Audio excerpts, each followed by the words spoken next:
मिली Ghosh presents doctors के साथ सवाल जवाब। आज हमारे साथ है doctor Nitin Sachdeva. So doctor साहब, आप हमें बताइए कि नी रिप्लेसमेंट की ज़रूरत किनको होती है? क्या क्या सिम्टम्स है कि हमें नी रिप्लेसमेंट की ज़रूरत है? नी रिप्लेसमेंट एक प्रूवन इफेक्टिव सर्जरी है उन लोगों के लिए जिनके घुटने डैमेज्ड हैं, जिनके घुटने मुड़ गए हैं, जो चल नहीं पा रहे हैं और डिपेंडेंसी दूसरों पे या अपने ऊपर बढ़ती जा रही है। ज़्यादातर लोग जो नी रिप्लेसमेंट करवाते हैं वो एल्डरली एज ग्रुप में जाते हैं, अबव 55, 60, 70, 75, बट कुछ यंग एज में भी होती है कुछ लोगों की, बहुत रेयरली, जिनको कोई टाइप का आर्थराइटिस होता है।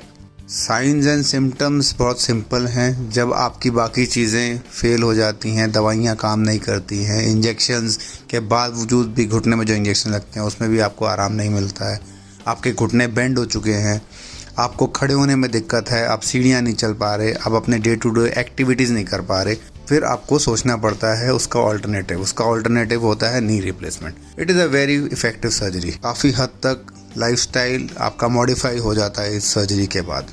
डॉक्टर साहब, ये देखा गया है कि लोग बहुत डरते हैं कि रिकवरी कितनी जल्दी होगी और नी रिप्लेसमेंट के बाद क्या क्या प्रिकॉशंस लेने पड़ेंगे।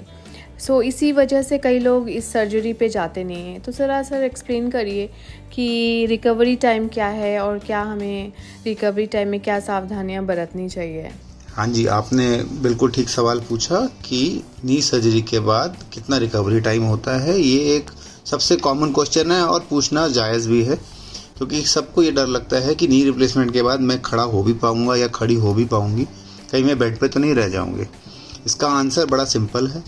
अगर आप टाइम पे चीज़ें कराते हैं, सर्जरी कराते हैं, सपोज़ आप चलते फिरते हुए सर्जरी कराते हैं, तो आपकी मसल मास और आपके जो मसल्स में कुछ जान बाकी होती है, तो उसके बाद रिकवरी भी अच्छी होती है। अगर आप बहुत लेट सर्जरी कराते हैं, आपके घुटने एक्सट्रीम स्टेज में बेंड हो गए हैं, तो आपके मसल्स और पुअर हैं, तो आपको थोड़ी सी और फिजियोथेरेपी और मसल ट्रेनिंग की ज़रूरत पड़ती है। खड़ा मोस्टली 90-95% केसेस में नेक्स्ट डे ही कर दिया जाता है। आप कितना कंफर्टेबली चल पा रहे हैं और कितनी जल्दी, कितनी स्पीड से चल पा रहे हैं, ये डिपेंड करता है आपका मसल मास कितना बाकी है।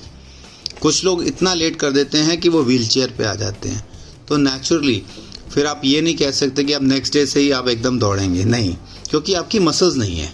आपको एक चीज़ समझनी पड़ेगी कि आप जॉइंट बदल रहे हो, मसल्स तो आपकी अपनी हैं। मसल स्ट्रेंथ रहेंगी, मसल्स में जान रहेगी, तो ही आप अच्छी रिकवरी कर पाओगे। इसलिए हम लोग एक्सरसाइजेस शुरू करवाते हैं सर्जरी से पहले भी, ताकि आपकी सर्जरी के बाद रिकवरी टाइम कम रहे और आप जल्दी मोबिलाइज हो जाएं।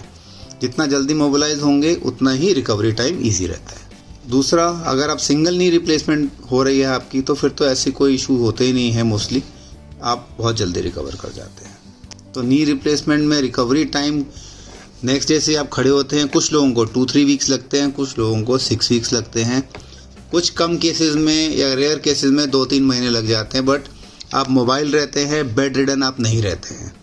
इस सर्जरी को थोड़ा सा टाइम पे कराइए ताकि बॉडी आपकी फेवर में हो, सर्जरी आपकी फेवर में हो, रिकवरी आपकी फेवर में हो। बहुत ज़्यादा डिले करने से कोई एडवांटेज नहीं मिलता, ज़्यादातर मसल मास और आपकी बॉडी और वीक होती जाती है।